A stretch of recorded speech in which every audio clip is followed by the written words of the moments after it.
Let's talk about self-care. If my social media feeds are any indication, self-care is a little bit of a buzzword, but I think that most of us have it all wrong. I think most of us, and this is me included until I started doing more research on this, but I think most of us think of self-care as something that we do, first of all, when we're depleted, and second of all, to give ourselves a little bit of a treat. It's like a little bit of an indulgence. You go to the spa or you get your nails done, or if you're like me, you give yourself an afternoon off to read a book or work on a craft project, right? I'm not saying that those things can't be self-care, but I think that if that's all that our definition of self-care encompasses, then we're kind of missing the point. So what is self-care? I'm a little sheepish about my answer because at first glance, I think it sounds really simplistic, but self-care is taking care of yourself. But it's not just me going like, oh, look at the word, that's what it is. But self-care is really realizing that you are just as worthy of care as the other things in your life that you take care of. The other people, the animals, the things that you take care of, and giving yourself that care and prioritizing it accordingly. For a lot of us, these things that go into taking care of ourselves, they're at the bottom of our list of priorities. They're the last things left on our plate. And a lot of times we just never get to them because we don't see ourselves as just as important as the other things that we are taking care of. But here's the problem with that. If you don't take care of yourself, if you aren't paying attention to what you need as an individual, what your body needs, you are not going to be able to do those other things that you want to be able to do. You're not going to be able to take care of the people in your life or do the things that you want to do. And that's like purely from a productivity standpoint. The other thing is that I think that a lot of us, if you struggle with mental health issues or anxiety or whatever, self-care is not going to solve these things, but it may give you just a little bit of a longer fuse so that you're hopefully better able to handle some of the things that come up and trigger stress and anxiety and things like that. I know that's how it's worked for me anyway. And so self-care is not something that I'm talking about today because I want to encourage you to be indulgent or selfish. I'm talking about it today because I think a lot of us see it as something extra, and really it needs to be part of our day-to-day life. It needs to be part of our rhythm, is that we do things to take care of ourselves that nobody else can do. So that's why self-care may look like having a spa day or getting your nails done, or the kind of things that you see on Instagram when people talk about self-care. But it may also look like deciding that you're going to prioritize your mental health over cooking from scratch meal and ordering takeout. Or it might look like taking a shower instead of just putting some dry shampoo on your hair and heading out the door, right? Like for each of us, those things that we need to do to take care of ourselves are going to be a little bit different depending on who we are and, our stage of life and just lots of different things. But it doesn't have to look super glamorous and Instagram worthy. It can be something that you do to care for yourself, to nourish yourself, to remind yourself that you matter just as much as everything else that is going on in your life, and that you are going to prioritize taking care of your body and taking care of yourself. You're going to honor that. And I think another thing to keep in mind as we talk about this concept of self-care is that it's not just about taking care of yourself when you notice that your tank is empty and you need to go refill it so you can go do the things that you want to do. If you think of self-care as a break, or as like a time where you go and you just like get away from the stresses of the world, part of that probably is self-care. Like you probably do need that rest time, that time to really like disengage from whatever it is that is causing you anxiety or stress. But that's not self-care. Like that disconnecting in and of itself is not all that self-care entails. Self-care is actually very active in a lot of cases. It means that you are doing things to help yourself cope better with life, stay healthy, be in a better mindset, or just feel better. And that really goes deeper than, indulging yourself from time to time. And it's going to vary based on your needs as a person. And I do just want to add this.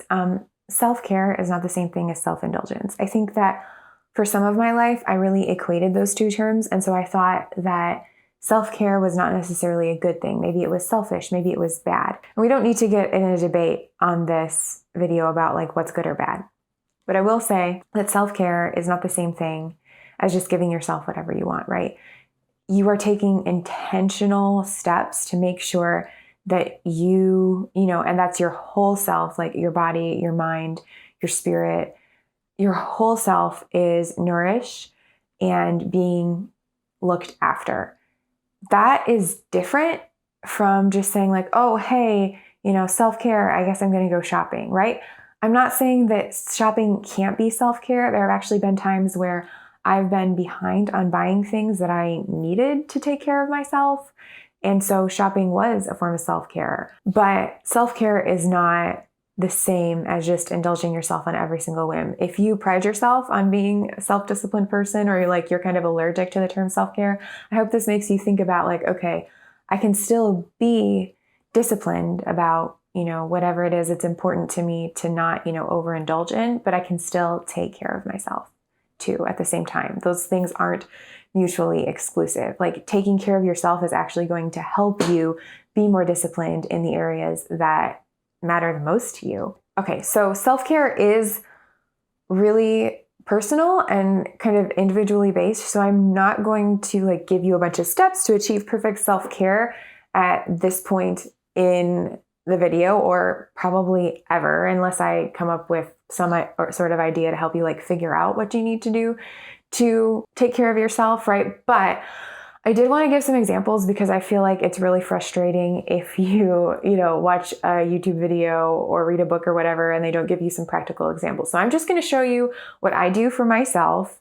If any of these ideas sound like something that might be a good idea for you, take it, run with it. If any of these don't resonate with you, set them aside.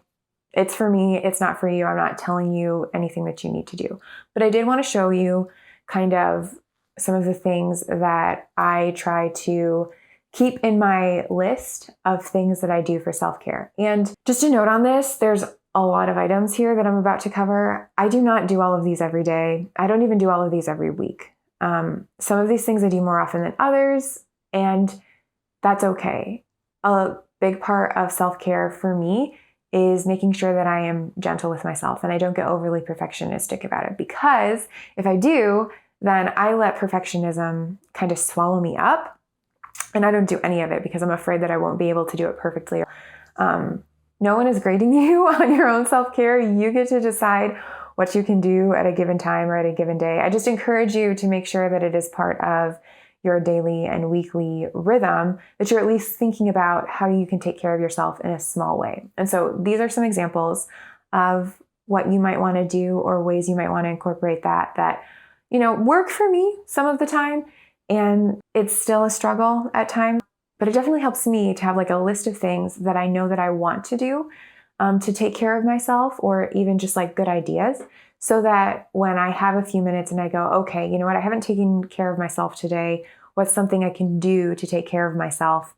I'm not grasping at straws or just spending a lot of time trying to come up with ideas. It's not like I'm, just dying to spend all day doing self-care. I want to do a little bit of it and make sure that I am taking care of myself and I'm paying attention to my own needs, because if I don't, that blows up in my face. But I'm not looking to do a whole bunch of this every single day. So the first thing that I wanted to show you, and I'm not going to hold this up to the camera because it just goes blurry, so I'll put a picture in, but this is my 9-square grid that I created when I read through How to Keep House While Drowning by Casey Davis.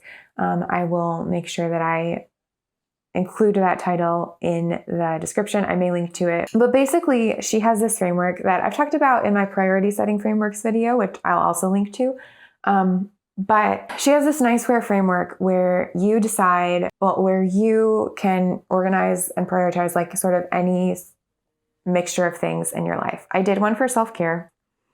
I think some of these are daily, some of these are weekly, and I just figured I could tell by the type of task that it is. So anyway, here are the things that I try to do no matter what. The first is breathing exercises or simple meditations. This is something that's very new to me. My therapist has had me do a few of them together, although I did used to do breathing exercises when I took vocal lessons back in high school. It's pretty simple. It's just something I kind of do throughout the day. I don't even really have to stop what I'm doing to do it. Another thing is journaling, which actually is more of like my idea diary type thing, but basically recording thoughts, feelings, ideas, whatever. And another thing is my devotions.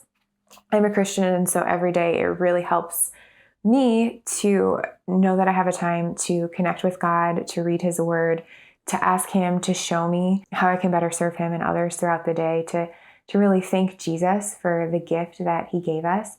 And so that's something that I do every day. And like for those of you who aren't religious, you may not understand this, but like if I don't do that every day, I do notice a difference. I feel less connected to myself and just also to my life because my faith is such a part of my life. Okay, another thing that I try to do all the time is showering, which can be harder than it seems, especially when you're struggling mentally, and to do something creative. So that one is the one that I don't worry about the most because I feel like a lot with my work nowadays, I am doing creative things. And so having that outlet, especially like when I'm already journaling and things, isn't as important as it has been at different times in my life. If I didn't have an opportunity to be creative, it was something I really, really had to prioritize because I'm not me if I don't have a little bit of time to do something that lets me like make things. Okay, some other things that I'll do if maybe I need a little bit more or I'm feeling good and I want to be more consistent about it. One is exercise. Another is like making appointments for things like that I've been neglecting. So like dental appointments, doctor's appointments, etc. Another is stretching or yoga. That helps with stress relief as well. And then a final one is reaching out to a friend. That's something, honestly, when I am stressed and depressed and anxious, that's one of the things that is the first to go for me. And I'm not proud of that. That's something I actually want to work on in this coming year. But that's also just sort of a nod to like, yeah, like reaching out to a friend is taking care of myself because those people in my life, they matter to me. So if I don't want to use that 9 square framework, because honestly, some days that feels like a lot, or I'm just like, okay, I'm already keeping up with the basics and I want to do something else. You know, I don't necessarily have any appointments I need to make, or like I'm on top of my exercise schedule. I want to do something else to take care of myself. Or, you know, oh, I haven't exercised, but I don't really feel like it. Is there something else I can do to take care of myself, right? So that's where this dice roll list comes in. And I made this one more recently. So I am like all about this list right now. And I will link to the video where I did my first like dice roll experiment. So you can see that and kind of find out a little bit more what it's like. But basically, I saw this idea on Instagram, and this girl has a 20-sided die from like D&D and stuff. And she makes this little list for things that she wants to do. She mixes it with like serious, like housework type tasks and, you know, like fun tasks. And so I tried to follow that, but just with like self-care things. So some of them are, you know, probably more deeper things. Some of them are a little more surface level. And I tried to keep a mix of that so that I want to roll this die and do what it says. So these are just like basically 20, I guess I have 21 ideas here for ways I can take care of myself. So the first is to take a nice relaxing shower or bath. Like I said, showering can be a struggle sometimes. 2, make yourself some tea. I love tea. 3, journal. That was on the other one too. 4, make art. 5, write or make a card or a letter for someone. That's another way of reaching out, but a lot of times it feels more creative and less, I don't know, it's less pressure than like texting somebody and being like, hey, do you want to meet up? Because, you know, they can just kind of read it when they want to and they know that I'm thinking about them. 6, eat a healthy snack if that sounds good. 7, moisturize, so like my face or my hands or whatever. 8, do makeup or nails. Basically, sometimes when I need self-care, it really helps to feel pretty. And so doing my makeup or doing my nails helps with that. 9, take a 15-minute nap. 10, read. Again, that would be probably for 15 minutes because I usually try to keep these tasks to under 15 minutes. 11, doodle or write in my idea diary. 12, lift weights. That's one form of exercise that I enjoy. So it's pretty like low resistance. Even if I'm not feeling like doing something, I can usually make myself lift some weights. 13, stretch. 14, go for a walk, take the dog if you want. 15, go outside. And that is literally just like standing outside, soaking up the nature because it's beautiful. 16, drink some water. Good reminder. 17, play some music. This means like play an instrument. 18, declutter or clean something. This gives me like a huge dopamine rush. 19, lay down and listen to music. This is something I've done since I was a teenager. Sometimes it's just nice to kind of lay back on your bed or on the floor or whatever and just like listen to some music. It's very restful. 20, read Psalms and pray. And then I have a little fun one because sometimes I'll roll one and then I'll roll the same number again and I don't want to like do the same thing again. So I have a little reroll option that says play a video game for 15 minutes if I want. So those are some ideas for self-care, but obviously you can and should think about what's going to work best for you. Just what is going to help you take care of yourself and really what is going to like replenish you so that you are not like constantly running on empty throughout the day. So with that, I'm going to leave you with one question and I want you to put your answer in the comments if you're brave. And I just want you to tell me, what's one thing you can do to take care of yourself today? It does not have to be huge. It does not have to be impressive. Honestly, it's probably better if this first one is small. And then go ahead, write it in the comments, and then go do it. Take care of yourself. Okay, see you in the next video.